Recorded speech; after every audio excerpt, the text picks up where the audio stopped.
Hello everyone, welcome to sis kitchen. நாங்கள் இன்னைக்கு சீனக்காய் செய்வது எப்படின்னு பார்ப்போம். வாங்க போகலாம் கிச்சனுக்கு. சீனக்காய் செய்வதற்கு தேவையான பொருட்கள்: தேங்காய் பால் ஒரு கப் கருப்பட்டி இடித்து எடுத்துக்கோங்க. அரிசிமா ஒரு கப் எடுத்துக்கோங்க. முதல்ல கருப்பட்டி பானியை கரைச்சி வச்சுக்கொள்ளலாம். ஒரு அரை கப் தண்ணி ஆட் பண்ணிக்கோங்க. கருப்பட்டி கரையும் வரையும் நல்லா மிக்ஸ் பண்ணிக்கோங்க. நல்லா பானியை கரைச்சி எடுத்தாச்சு. அரிசி மாவு ஒரு பவுலில் தட்டிக்கலாம். 5 கண்டி போல் கோதுமை ஆட் பண்ணிக்கோங்க. உப்பு தேவையான அளவு ஆட் பண்ணிக்கலாம். அதோடு எடுத்து வச்சு தேங்காய் பாலை ஆட் பண்ணிக்கலாம். இப்போ எல்லாத்தையும் ஒரு ஸ்பூன் வச்சு நல்லா மிக்ஸ் பண்ணிக்கோங்க.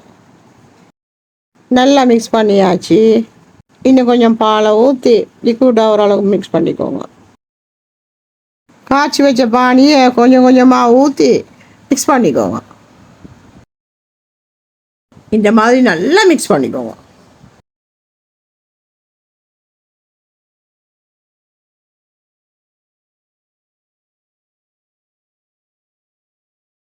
இப்படி சின்ன சின்ன கோப்பையில் ஊற்றி எடுத்துக்கோங்க. அப்புறம் அவிச்சு எடுக்கிறதுக்கு இந்த மாதிரி சின்ன கோப்பை, சீனக்காய் கோப்பைன்னு எந்த கடையில் கேட்டாலும் தருவாங்க. இப்படி வாங்கி எடுத்துக்கோங்க அந்த சின்ன கோப்பையை. 20 minutes later. நல்லா வெந்துருச்சு, வாங்க இறக்கலாம். சீனக்காய் எல்லாம் கழட்டி எடுத்தாச்சு. இப்போ வாங்க அதுக்கு மேலே தேங்காய் கொஞ்சம் வச்சுருவோம்.